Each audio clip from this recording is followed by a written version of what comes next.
ನಮಸ್ತೆ ಸ್ನೇಹಿತರೆ, ಇವತ್ತು ನಾವು ಪ್ರಥಮ BA ಮತ್ತು BComನವರಿಗೆ ಇರುವಂತಹ ಇಂಗ್ಲಿಷ್ ಭಾಷಿಕದಲ್ಲಿ ಯಾವ ರೀತಿ ಇಂಗ್ಲೀಷನ್ನು ಪಾಸ್ ಮಾಡಿಕೊಳ್ಳಬಹುದು, ಯಾವ ರೀತಿ ಓದಬೇಕು, ಯಾವ ಪ್ರಶ್ನೋತ್ತರಗಳನ್ನು ಓದಿದರೆ ಸಾಕು ಎನ್ನುವಂತಹ ಒಂದು ಪ್ರಶ್ನೆಗೆ ಇವತ್ತು ನಾವು ಉತ್ತರವನ್ನು ತಿಳಿಯುವ. ಅಂದರೆ ಇವಾಗ ಯಾರೆಲ್ಲ KSOUನಲ್ಲಿ ವಿದ್ಯಾಭ್ಯಾಸವನ್ನು ಮಾಡ್ತಾ ಇದ್ದೀರೋ ಅವರಿಗೆಲ್ಲರಿಗೂ ಕೂಡ ಈಗ ಅಸೈನ್ಮೆಂಟ್ ಬರೀಲಿಕ್ಕೆ ಬಂದಿರ್ತದೆ. ಅಸೈನ್ಮೆಂಟನ್ನು ಕೊಟ್ಟ ನಂತರ ನೀವು ಓದಲಿಕ್ಕೆ ಆರಂಭ ಮಾಡಬೇಕಾಗ್ತದೆ. ಯಾವಾಗಲೂ ನಾವೇನು ಮಾಡಬೇಕು ಅಂದರೆ ಸಾಧಾರಣ ಯಾವ ರೀತಿ ಪರೀಕ್ಷೆ ಟೈಮ್ ಟೇಬಲ್ ಇರ್ತದಲ್ಲ ಅದೇ ರೀತಿಯಲ್ಲಿ ಓದ್ತಾ ಹೋಗಬೇಕು. ಯಾವಾಗಲೂ ಅವರದ್ದು ಅದೇ ರೀತಿಯಲ್ಲಿ ಪರೀಕ್ಷೆಗಳಿರ್ತದೆ. ಮೊದಲಿಗೆ ಫಸ್ಟ್ ಪರೀಕ್ಷೆ ಇರುವಂಥದ್ದು ಕನ್ನಡವೇ. ಅದರಿಂದ ಆರಂಭದಲ್ಲಿ ಕನ್ನಡವನ್ನೇ ಓದಲಿಕ್ಕೆ ಆರಂಭಿಸಿ. ಅದಾದ ನಂತರ ಎರಡನೇ ಪರೀಕ್ಷೆ ಇರುವಂಥದ್ದು ಇಂಗ್ಲೀಷ್. ಯಾವಾಗಲೂ ಕೂಡ ಪ್ರಥಮ BAವರಿಗೆ, ದ್ವಿತೀಯ BAವರಿಗೆ, ತೃತೀಯ BAವರಿಗೆ ಮೂರು ವರ್ಷಕ್ಕೂ ಕೂಡ ಅವರು ಮೊದಲು ಕನ್ನಡ, ನಂತರ ಇಂಗ್ಲೀಷೇ ಇರುವಂಥದ್ದು. ಈಗಾಗಲೇ ನಾವು ಕನ್ನಡವನ್ನು ಸಂಪೂರ್ಣವಾಗಿ ಕಲ್ತಿದ್ದೇವೆ. ವಿವರಣೆ ಸಾರಾಂಶವನ್ನೆಲ್ಲ ಕೂಡ ತಿಳ್ಕೊಂಡಿದ್ದೇವೆ. ಯಾವ ರೀತಿ ಪಾಸ್ ಮಾಡಿಕೊಳ್ಬೇಕು, ಯಾವ ರೀತಿ ಓದಬೇಕು ಎಲ್ಲವನ್ನು ಕೂಡ ತಿಳಿದ್ದೇವೆ. ಇವತ್ತು ನಾವು ಇಂಗ್ಲೀಷನ್ನು ಯಾವುದನ್ನೆಲ್ಲ ಓದಿದರೆ ಸಾಕು ಎನ್ನುವಂಥದ್ದನ್ನು ನಾವು ತಿಳಿತಾ ಹೋಗುವ. ಪ್ರಥಮ BA ಅವರಿಗಿರುವಂತಹ ಇಂಗ್ಲೀಷ್ನಲ್ಲಿ ಪೋಯಟ್ರಿ ಭಾಗದಿಂದ ನಾನು ಹೇಳುವಂಥದ್ದು ಅವರು ಕೊಟ್ಟಿರುವಂತಹ 4 ಯೂನಿಟನ್ನು ಕೂಡ ನೀವು ಕಲಿಯಬೇಕು. ಅಂದರೆ 4 ಯೂನಿಟಿನ ಸಾರಾಂಶವನ್ನು ಕಲಿತರೆ ಸಾಕು. ಎಲ್ಲ ಬೇರೆ ಬೇರೆ ಬೇರೆ ಪ್ರಶ್ನೆಗಳು, ಅದಕ್ಕೆ ಉತ್ತರಗಳನ್ನು ಕಲಿಬೇಕು ಅಂತ ಇಲ್ಲ. ನೀವು ಪ್ರತಿಯೊಂದು ಪದ್ಯದ ಸಾರಾಂಶವನ್ನು ಸರಿಯಾಗಿ ಕಲಿತಿಡಿ. ಯಾಕಂದರೆ ಈ ಪೋಯಟ್ರಿ ಭಾಗದಿಂದ ಸಂದರ್ಭ ಸ್ವಾರಸ್ಯ ಪ್ರಶ್ನೆ ಕೂಡ ಬರ್ತದೆ. ಆದ್ದರಿಂದ ನೀವು ಸಾರಾಂಶವನ್ನು ಕಲಿತಾಗ ಸಂದರ್ಭ ಸ್ವಾರಸ್ಯದ ಪ್ರಶ್ನೆ ಕೂಡ ಅದರ ಉತ್ತರವನ್ನು ಬರಿಬೋದು. ಹಾಗೆಯೇ ಪ್ರಶ್ನೋತ್ತರಗಳನ್ನು ಕೊಟ್ಟರೂ ಕೂಡ ಅದೇ ಸಾರಾಂಶವನ್ನು ಬರೆದ್ರೆ ಆಯಿತು. ಆ ಕಾರಣದಿಂದಾಗಿ ಹೇಳ್ತಾ ಇರುವಂಥದ್ದು, ತುಂಬ ಜನರಿಗೆ ಇಂಗ್ಲೀಷ್ ಕಷ್ಟ ಅಂತ ಇರುವವರು ನೀವೇನು ಮಾಡಬೇಕು ಅಂದರೆ ಪೋಯಟ್ರಿ ಭಾಗದಿಂದ ಎಲ್ಲ ಪದ್ಯಗಳನ್ನು ಸಾರಾಂಶವನ್ನು ತಿಳ್ಕೊಳ್ಳಿ. ಮೊದಲಿಗೆ ಅದರ ಸಾರಾಂಶವನ್ನು ಕನ್ನಡದಲ್ಲಿ ಅರ್ಥ ಮಾಡಿಕೊಳ್ಳಿ. ಅದಾದ ನಂತರ ಇಂಗ್ಲೀಷ್ನ ಸಮ್ಮರಿಯನ್ನು ಕಲಿತು ಸರಿಯಾಗಿ ಕಲೀರಿ. ಪ್ರತಿಯೊಂದು ಪದ್ಯ ಇರ್ಬೋದು. ಈಗ ಯೂನಿಟ್ 1ರಲ್ಲಿ 2 ಪದ್ಯ, ಯೂನಿಟ್ 2ರಲ್ಲಿ 1 ಪದ್ಯ, ಆಮೇಲೆ 3ರಲ್ಲಿ 2 ಪದ್ಯ, 4ರಲ್ಲಿ 1 ಪದ್ಯ, ಈ ರೀತಿಯಾಗಿ 6 ಪದ್ಯ ಇರ್ತದೆ. ಇದರಲ್ಲಿ 6 ಪದ್ಯದ ಸಾರಾಂಶವನ್ನು ಕಲಿಯಬೇಕು. ಎಲ್ಲಿದೆ 6 ಪದ್ಯದ ಸಾರಾಂಶ ಗೊತ್ತಿಲ್ಲ ಅಂತ ಹೇಳಿದರೆ ನಾನು ಈಗಾಗಲೇ ಪದ್ಯದ ಭಾಗದ ಸಂಪೂರ್ಣ ಕವಿತೆಗಳ ಸಾರಾಂಶವನ್ನೆಲ್ಲ ಕೂಡ ತಿಳಿಸಿಕೊಟ್ಟಿದ್ದೇನೆ. ಕನ್ನಡದಲ್ಲಿ ಕೂಡ ಅದರ ಸಾರಾಂಶದ ವಿವರಣೆಯನ್ನು ಹೇಳಿದ್ದೇನೆ. ಇಂಗ್ಲೀಷ್ ಸಮ್ಮರಿಯನ್ನು ಬರೆದಿರುವಂಥದ್ದನ್ನು ಪೋಸ್ಟ್ ಕೂಡ ಮಾಡಿದ್ದೇನೆ. ಪೋಸ್ಟ್ ಭಾಗದಲ್ಲಿ ಎಲ್ಲ ಕವಿತೆಯ ಸಾರಾಂಶ ಇಂಗ್ಲೀಷ್ನಲ್ಲಿರುವಂಥದ್ದನ್ನು ಕೊಟ್ಟಿದ್ದೇನೆ. ನಾನು ಯಾವ ರೀತಿ ತಯಾರು ಮಾಡಿದ್ದೆ ಅದೇ ರೀತಿಯಾಗಿ ಕೊಟ್ಟಿದ್ದೇನೆ. ನಿಮಗೆ ಅದು ಇಷ್ಟ ಆದರೆ ಖಂಡಿತವಾಗಿ ಅದನ್ನೇ ಓದ್ಕೊಳ್ಳಿ. ಇಲ್ಲ ಅಂತಾದರೆ ಬೇಡ ಅಂತ ಇರುವವರು ಬೇರೆಯನ್ನು ಓದ್ಕೊಳ್ಬೋದು.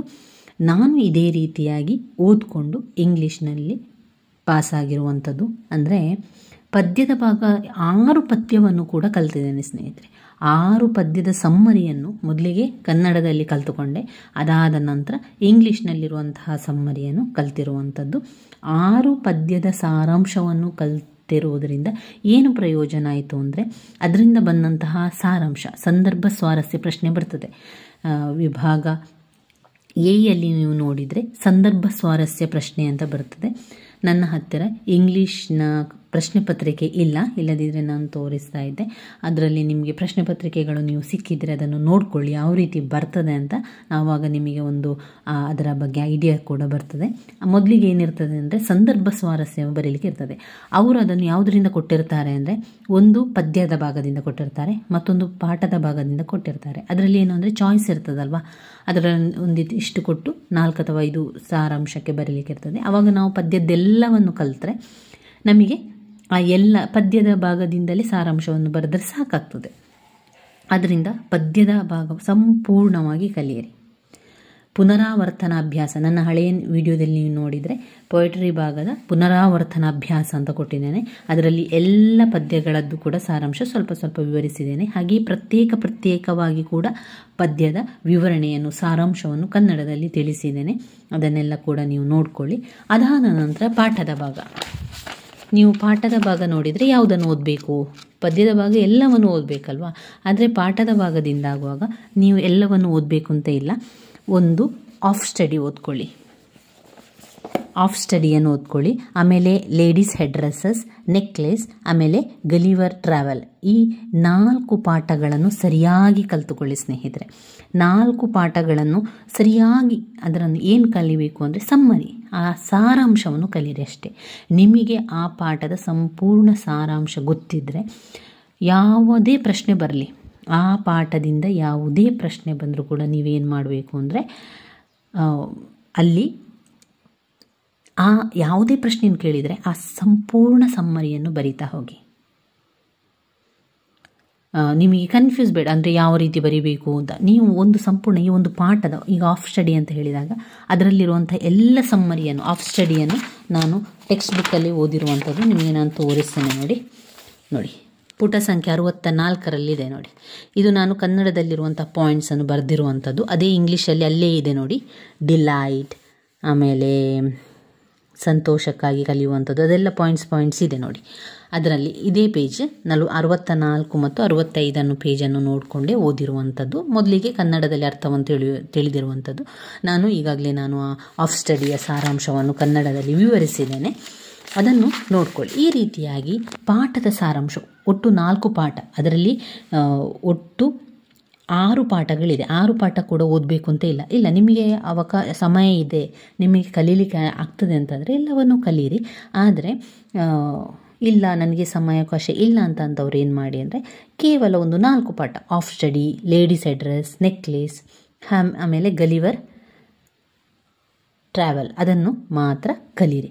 ಅಷ್ಟು ಕಲಿತಾದ ನಂತರ ಇನ್ನು ಒಂದು ನಾಟಕ ಇದೆ. ಆ ನಾಟಕವನ್ನು ಕಲೀಲೇಬೇಕು ಸ್ನೇಹಿತರೆ ನೀವು. ಆ ನಾಟಕ ಅಂದರೆ ಅಲ್ಲಿ ಒಂದು ನಾಟಕ, ಕಾದಂಬರಿ ಥರ ನಾಟಕ ಇದೆ ನೋಡಿ. ವೆರಿ ಇಂಪಾರ್ಟೆಂಟ್ ಆಗಿರುವಂತಹ ನಾಟಕ ಗೈಡ್. ಅದನ್ನು ಓದಲೇಬೇಕು ಸ್ನೇಹಿತರೆ. R.K. ನಾರಾಯಣ ಅವರು ಬರೆದಿರುವಂತಹ ಗೈಡನ್ನು, ಸಾರಾಂಶವನ್ನು, ಸಮ್ಮರಿಯನ್ನು ಸರಿಯಾಗಿ ಕಲಿತುಕೊಳ್ಳಿ. ಇದು ಬೇಕೇ ಬೇಕಾಗಿರುವಂಥದ್ದು. ಇನ್ನು ಗ್ರಾಮರ್ ನೀವು ನೋಡಿದರೆ